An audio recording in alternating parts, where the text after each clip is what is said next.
আপনাকে প্রশ্ন করব, প্রতিদিন কি কঠিন হয়ে পড়ছে শেখ শাহজাহানদের ডিফেন্ড করা, নাকি এইগুলো বেশ মানে এইগুলো করেও ভোট পাওয়া যায় বলে এখনো বিশ্বাস রয়েছে তৃণমূলে? কি মনে হয়? শুনুন, যে ঘটনাটা ঘটেছে সেটা কখনোই কাম্য না, সেটা কেউ চায় না যে এরকম ধরনের ঘটনা ঘটুক।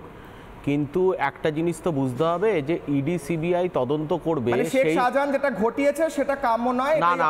না, শেখ শাহজাহান ঘটায়নি, ওখানকার অঞ্চলের মানুষ ঘটিয়েছে। সেটা আপনারাও দেখেছেন, ভোরবেলা তালা ভাঙতে গিয়ে যদি একটা লোক তার ঘরে তালা ভেঙে, এটা আমি সজলদাকে বলছি যে সজলদার ক্ষেত্রেও সমান ঘটনা ঘটেছিল, যেটা কিন্তু কখনো বাঞ্ছনীয় না।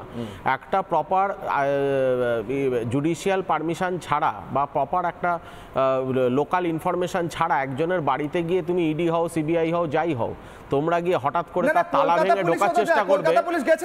না, আপনাকে বলছি তো আমরা বাঞ্ছনীয় না, আমি তো বলছি বাঞ্ছনীয় না।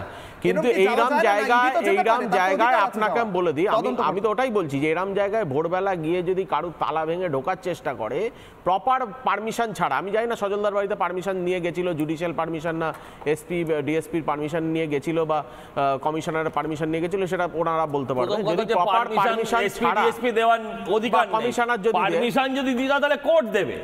শুনুন, একটা কথা আমি একটা কথা বলবো, দরজা ভেঙে লাথি মেরে না, আমি একটা কথা বলছি শুনুন। আমায় দরজা ভেঙে ঢুকেছিল শুধু নয়, আমাকে ধরুন এরা বললে খুশি হবে, আমি সামনে আছি বলে বলছে না যে কুকুরের মতো টেনে নিয়ে গেছে, ঘাড় ধাক্কা দিয়ে নিয়ে গেছে। আমি একটা কথা বলছি, তাতে কি স্থানীয় মানুষ সেই পুলিশের ওপর হামলা করেছে? আবারও বুঝিয়ে বলছি, ওই অঞ্চলে যে কোনো সময় স্থানীয় মানুষের সংখ্যা পুলিশের থেকে অনেক বেশি, এবং ওখানে শাহজাহানদের মতন নয় জনপ্রিয়তা মানুষের সঙ্গে থাকার ফসল। আমি আজকে একজন পৌর প্রতিনিধি নির্বাচিত, আমি বলছি কেউ তো তাকে দরজা ভেঙেছে, নিন্দা করেছে, কিন্তু পুলিশকে কেউ মারেনি, পুলিশের গাড়ি কেউ ভাঙেনি। প্রথম কথা হচ্ছে বাড়িতে যাচ্ছে, প্রথম কথা হচ্ছে পুলিশ, এক মিনিট ভাই, আপনি লোকাল পুলিশকে ইনফর্ম করে, এক মিনিট, লোকাল পুলিশ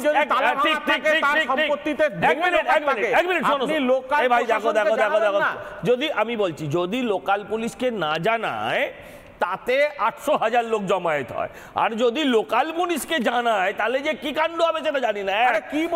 একবার শোনো না, আরে শোনো না রে ভাই, তোমার জানা নেই? এক লাইন বলি, এসপি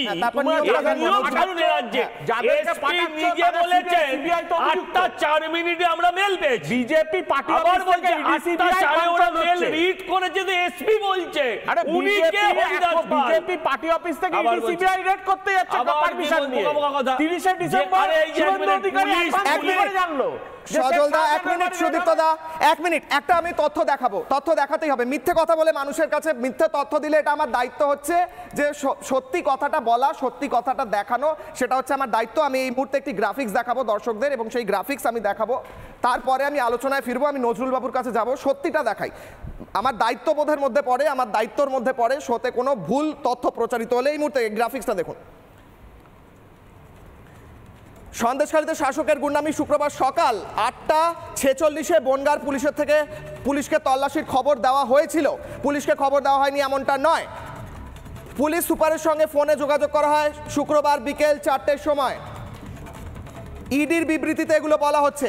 শুক্রবার বিকেল 4টে ইডি আধিকারিকদের জন্য নিরাপত্তা দাবি করা হয়, এই প্রত্যেকটা বিবৃতি দেওয়া হয়েছে। বনগাঁয় বড় জমায়েত, কিছুক্ষণ পরেই হামলা হয় শুক্রবার রাত 11:30। তাহলে যেমনটা বলছিলেন সুদীপ্তদা, যেমনটা বলছিলেন, ফিরবো আমি। সুদীপ্তদা, আপনি বলছিলেন পুলিশকে জানিয়ে গেলে কোনো রকম বিপত্তি হতো না। বনগাঁর ক্ষেত্রে পুলিশকে জানানো হয়েছিল, পুলিশের গাড়িতে লাথি মারা হলো, পুলিশের গাড়ির কাঁচ ভেঙে দেওয়া হলো। সুদীপ্তদা উত্তর দিন, আজকে বাংলার মানুষ এসপি মিথ্যা কথা বলছেন, আপনি বলছেন তার মানে ইডি মিথ্যা বলছে, এসপি মিথ্যা বলছে, মিথ্যাবাদী। আজকে পুলিশের যে ডিজি হয়েছে তার নামে অপরাধের মামলা চলছে। শুনুন, ইডি সিবিআই কোনো তথ্যই সঠিক দেয় না, আর রাজীব কুমার সঠিক কথা বলে, তোমার পুলিশ মন্ত্রী সঠিক কথা বলে, তোমার পুলিশ মন্ত্রী সঠিক কথা বলে, কারে কনভিকশন করেনি বলে তো তুমি আছো এখনো, একদম কনভিকশন করলে তুমি জেলে থাকতে, তার গায়ে মানুষের চাপ থাকলে কেউ এদের সমর্থন করতে পারে? আমি এটা জানতে চাই। আজকে ইডি মামলায় অভিযুক্ত লজ্জা থাকা উচিত। অভিযুক্ত অফিসার, সিবিআই মামলায় অভিযুক্ত বাবার অফিসার, বাড়ির লোক লজ্জিত হবে তোমাদের জন্য, তোমাদের জন্য তোমাদের বাড়ির লোক লজ্জিত হবে। এক মিনিট সজলদা, এই তো অবস্থা, নিজে মানে সুদীপ্তদা, আমি একটা জিনিস বুঝতে চাইছি। সুদীপ্তদা, এক মিনিট সুদীপ্তদা, আমার কথাটা শুনুন। তা প্রশ্ন শুনে উত্তর দিন। রাজীব কুমার, এক মিনিট প্রশ্ন শুনে উত্তর দিন। কি মজবুরি, কেন কেন এত ডিফেন্স? সজলদা, আমি আসবো, সন্ময়দা আসবো, আমি নজরুল বাবুর কাছে আসবো, অরুণ বাবুর কাছে আসবো। না, এত মজবুরি কেন? আমি দেখাই সুদীপ্তদা, এরপর উত্তর দেবেন। মজবুরি কেন, কেন এত অসহায়, কেন এত ডিফেন্ড করতে হচ্ছে? এই মুহূর্তে দেখাবো এই বিশেষ প্রতিবেদন, দেখুন। এই মুহূর্তে সূত্র মারফত যেটা খবর পাওয়া যাচ্ছে, এই শঙ্কর আড্ড রেশন দুর্নীতির টাকা জ্যোতিপ্রিয় মল্লিকের হাত ধরে শঙ্কর আড্ড কার্যত পৌঁছিত বাজারে বিদেশে, যেখানে কার্যত কিন্তু এই বিদেশি মুদ্রা বিনিয়োগের মাধ্যমে টাকা কার্যত বিদেশে পৌঁছে যেত। কিন্তু এই শেখ শাহজাহান, তার কি রোল ছিল? কার্যত তার ভূমিকা নিয়ে এই মুহূর্তে জানা যাচ্ছে শুধুমাত্র বিদেশে বিনিয়োগের মাধ্যমে তো এই শঙ্করাধ্য টাকা বিদেশে পাঠিয়ে দিত, কিন্তু একই সঙ্গে বাংলাদেশেও কিন্তু পাঠাতো শেখ শাহজাহান। তো তার জন্য বিদেশি বিনিয়োগ মুদ্রা তাকে বিদেশি বিনিয়োগ মুদ্রার মাধ্যমে পাঠাতে হতো না, কারণ যে এলাকা অর্থাৎ যেখানে শেখ শাহজাহান থাকে সেটা সন্দেশখালী যে এলাকায় থাকতো সেটা একেবারে বর্ডার লাগোয়া, এবং তার সঙ্গে বাংলাদেশের বেআইনিভাবে যোগসাজশ একেবারে ছিল। তাই রেশন দুর্নীতির টাকা শেখ শাহজাহানের মাধ্যমে কিন্তু বাংলাদেশেও পাচার হয়ে থাকতে পারে, এমনটাই মনে করছে ইডি আধিকারিকরা। ইতিমধ্যেই কিন্তু শেখ শাহজাহান পলাতক অনেকেই মনে করছেন, এবং সূত্রের একাংশ মনে করছে সে বাংলাদেশে পালিয়ে থাকতে পারে। আবার এও হতে পারে বর্ডার লাগোয়া কোনো একটি অঞ্চলে সেই মুহূর্তে লুকিয়ে রয়েছে শেখ শাহজাহান। এই মুহূর্তে বড় টার্গেট ইডি। ক্যামেরায় পার্থসারথী রায়ের সঙ্গে পিঙ্কি অধিকারী, রিপাবলিক বাংলা।